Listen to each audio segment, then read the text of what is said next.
Seigneur, nous te recommandons ces moments, ces instants où nous voulons encore apprendre. Et aujourd'hui, nous voulons, Seigneur, que tu nous enseignes, que tu touches nos cœurs, Seigneur, afin que nous apprenions à pardonner.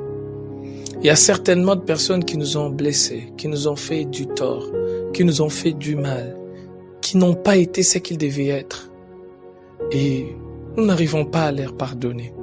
Seigneur, donne-nous la force, au travers de cette exhortation, ce partage, de pardonner. Au nom de Jésus, nous avons prié. Nous disons Amen. Nous allons pouvoir lire dans Colossiens, le chapitre 3, le verset 13. L'apôtre Paul dit ceci. « Supportez-vous les uns les autres, et si l'un a sujet de se plaindre de l'autre, pardonnez-vous réciproquement. De même que Christ vous a pardonné, pardonnez-vous aussi. » Bien-aimés, pardonner est un mot très important dans notre monde aujourd'hui. Comme un célèbre prédicateur a dit, la plupart des problèmes qu'il y a dans notre monde aujourd'hui est dû au manque de pardon. Mais pourquoi nous n'arrivons pas à pardonner? Et pourquoi c'est si important d'apprendre à pardonner? Voilà ce que nous allons voir aujourd'hui. Nous allons commencer d'abord par voir c'est quoi au fait pardonner. Nous allons voir cela sous 3 aspects. Pardonner, c'est d'abord accorder le pardon d'une faute commise. C'est aussi ne pas garder un ressentiment. Deuxièmement, pardonner, c'est excuser, supporter, tolérer. Troisièmement, pardonner, c'est faire grâce à quelqu'un. Frères et sœurs, lorsque on ne pardonne pas, on laisse généralement pousser un arbre dangereux. Cet arbre, c'est la rancune. Le manque de pardon ou l'incapacité de pardonner engendre plusieurs conséquences. Ces conséquences sont sous l'aspect émotionnel, sous l'aspect spirituel et sous l'aspect physique. Le manque de pardon est aussi une pandémie dont on ne s'occupe généralement pas. On passe très peu le temps de parler de cette chose, le manque de pardon. Pourtant, le refus de pardonner affecte tout le monde, les hommes, les femmes, les jeunes, les mariés, les célibataires, les travailleurs, les non-travailleurs, les pasteurs et même ceux qui ne sont pas pasteurs. Le manque de pardon affecte toute notre société et c'est un véritable poison qui ronge et qui détruit. Comme nous l'avons dit, le manque de pardon a des conséquences sous le plan émotionnel, sous le plan spirituel et sous le plan physique. Dans Marc, le chapitre 11, le verset 25, il est dit ceci. « Et lorsque vous êtes debout, faisant votre prière, si vous avez quelque chose contre quelqu'un, pardonnez, afin que votre Père qui est dans les cieux vous pardonne aussi vos offenses. » Voyez-vous, on conditionne la prière au pardon. Lorsque tu te lèves pour prier et que tu te rends compte que tu as quelque chose contre quelqu'un, pardonne-le, afin que le Père qui est dans le ciel vous pardonne aussi. Donc, le manque de pardon a des conséquences, a des répercussions sur notre relation avec Dieu. Celui qui ne pardonne pas ne peut avoir une communion véritable avec son Dieu. Dans Matthieu, le chapitre 18, le verset 35, il est dit « C'est ainsi que mon Père céleste vous traitera si chacun de vous ne pardonne à son frère de tout son cœur. » Cette parole, c'est la conclusion de la parabole de Jésus parlant du serviteur impitoyable.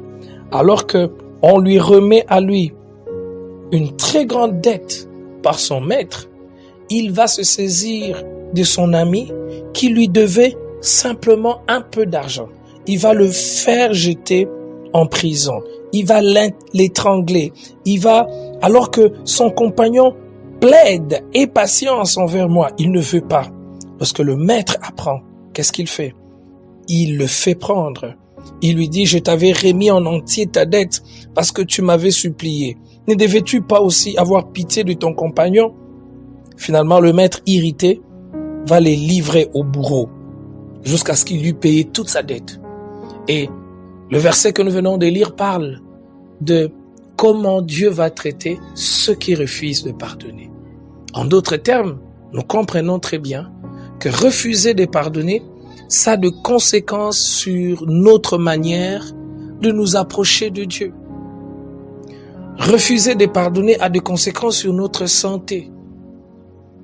Que de personnes développent des maladies psychosomatiques, des maladies au niveau de l'estomac, certains même des hypertensions, certains d'autres maladies, simplement parce que ils ne sont pas arrivés à pardonner. Ils ont laissé la rancune monter dans leur cœur. Quand ils voient la personne qui leur a fait du mal, la colère monte. Ils continuent à souffrir. En fait, celui qui refuse de pardonner devient candidat à une souffrance qui ne s'arrête pas. La souffrance s'arrête quand vous décidez de pardonner. C'est important que nous puissions voir rapidement pourquoi plusieurs n'arrivent pas à pardonner. Pourquoi nous n'arrivons pas à pardonner? La première raison, nous n'arrivons pas à pardonner parce que nous ne sommes pas conscients suffisamment à quel point nous avons été pardonnés nous-mêmes par le Seigneur. Parfois, nous ne sommes pas conscients du pardon qui nous a été accordé. Et cela nous ramène à la parabole dont nous venons de faire allusion. Si chacun de nous est conscient du mal que nous avons fait à Dieu et le pardon qu'il nous offre en donnant son Fils unique Jésus-Christ, il n'y a aucun grand mal que l'on peut faire contre nous que nous ne pouvons pas pardonner. La deuxième raison pour laquelle nous n'arrivons pas à pardonner, c'est lorsque la blessure est trop profonde.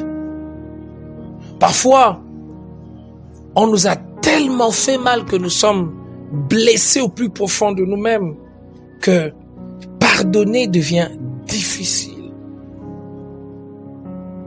Parfois, c'est aussi lorsque la blessure elle nous est infligée par quelqu'un qui est très proche, quelqu'un qui devait nous protéger, quelqu'un qui devait nous aimer, quelqu'un en qui nous avons placé notre confiance.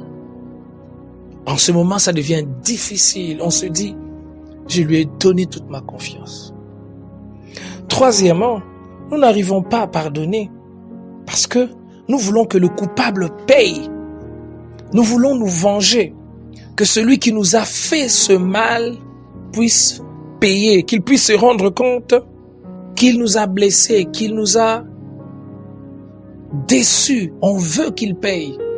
On rumine dans son cœur les pensées de la vengeance. Et parfois, nous croyons que n'est pas pardonné, c'est une preuve de force. Lorsque nous ne pardonnons pas, nous sommes puissants.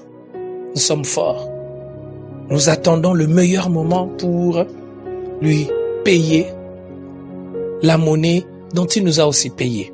Mais regardez, frères et sœurs, la Bible précise dans Romains, le chapitre 12, le verset 19, à Dieu la vengeance.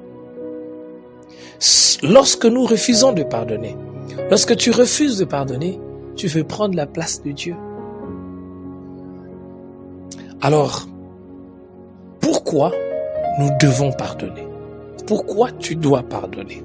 Pourquoi je dois pardonner à ceux qui m'ont offensé, à ceux qui m'ont blessé, à ceux qui m'ont critiqué, à ceux qui m'ont arraché un être cher, à ceux qui m'ont tendu des pièges? Nous allons voir 4 raisons. La première raison, c'est pour l'amour du Christ. Nous devons pardonner à ceux qui nous ont fait du mal parce que nous aimons le Christ. Deuxièmement, nous devons pardonner Parce que le Seigneur nous le recommande. Il nous recommande de pardonner à ceux qui nous ont fait du mal. Nous devons leur pardonner. Si nous aimons le Christ, si nous lui obéissons, alors nous allons pardonner à ceux qui nous ont fait du mal. Troisièmement, nous devons pardonner parce que le pardon est une victoire. Celui qui pardonne remporte une victoire. Il remporte une victoire d'abord contre celui qui l'a offensé. Chaque fois que vous êtes offensé, une lutte s'engage. Et cette lutte, c'est quoi? La lutte de la vengeance. La lutte de la haine. La lutte de l'amertume. La lutte de la rancune. Quand vous arrivez à pardonner, vous n'allez pas agir comme votre bourreau a voulu que vous puissiez agir. Il y a certes des personnes qui nous font du mal d'une manière inconsciente. Il y en a aussi ceux qui nous font du mal consciemment. Ceux qui nous font du mal consciemment, ils veulent voir. Ils veulent nous attendre de développer un certain comportement après le mal qu'ils nous font. Ainsi, pardonner, c'est une victoire. Une victoire contre celui qui vous a fait du mal intentionnellement. C'est aussi une victoire contre soi-même. Et vous savez, celui qui peut se maîtriser lui-même peut remporter plusieurs batailles. Celui qui ne sait pas pardonner n'est pas encore arrivé à se dominer lui-même. Parce que vous savez, pardonner n'est pas qu'une affaire d'émotion. Pardonner est une décision. Quand tout autour de vous vous dit, tu as le droit de te venger. Quand la colère monte en toi, tu ne peux pas pardonner une pareille personne. Il a tué un être cher. Il a blessé ton amour propre. Pardonner, c'est une victoire sur soi-même. Pardonner, c'est pas une lâcheté. Pardonner, c'est de la grandeur. Quatrièmement, nous devons pardonner parce que le pardon déclenche la foi. Que dis-je? Pardonner déclenche la joie. Pardonner apporte toujours la joie. Lorsque vous pardonnez, vous vous guérissez au fait. Il y a la joie. Pardonner procure la paix. Tant que vous ne pardonnez pas, vous ne serez pas en paix. Vous ne pouvez expérimenter la paix en laissant l'amertume monter, jaillir dans votre cœur. Vous pouvez donc me poser la question, mais comment faire? Comment faire pour concrètement pardonner alors que chaque fois que je pense à cet événement, la haine monte dans mon cœur? Je sais que je suis chrétien, je dois pardonner, mais je n'arrive pas.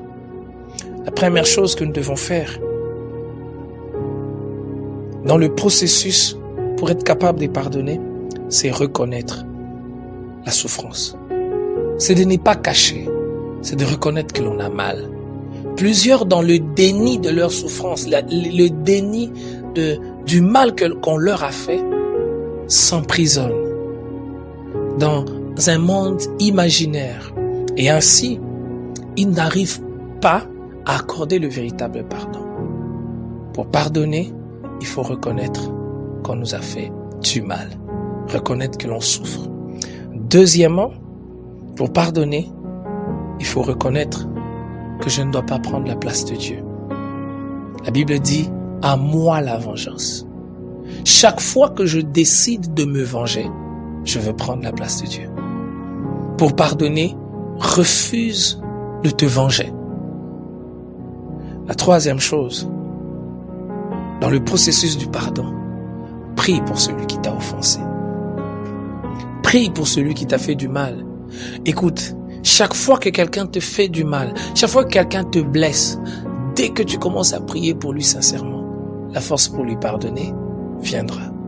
Je suis conscient qu'il y a certainement parmi ceux qui suivent ce partage des personnes à qui on a fait énormément du mal.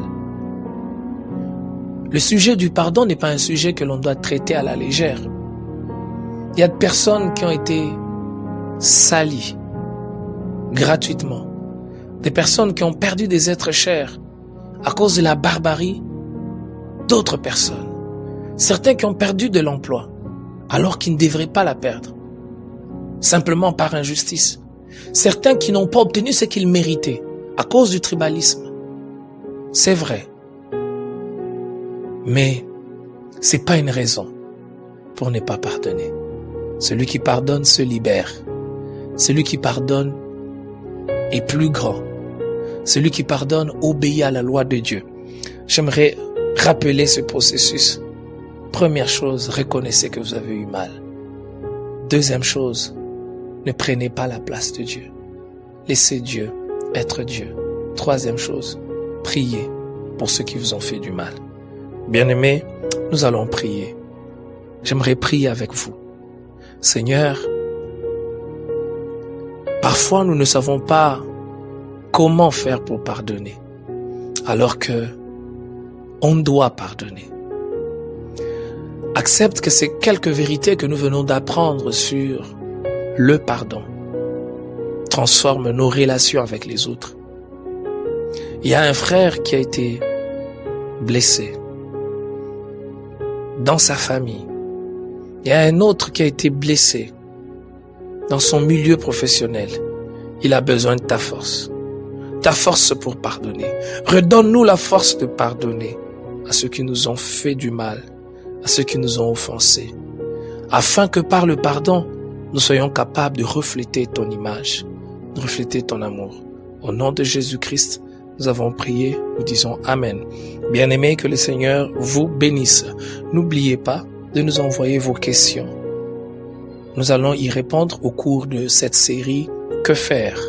Vous pouvez nous contacter par les numéros de téléphone qui vous sont communiqués à la fin, par les réseaux sociaux, la borne Bar Bakwadianga, sur YouTube, la borne Bakwadianga TV. Vous pouvez aussi contacter le pasteur Emmanuel Mbia directement à partir de sa page Facebook Pasteur Emmanuel Mbia. Que le Seigneur vous bénisse.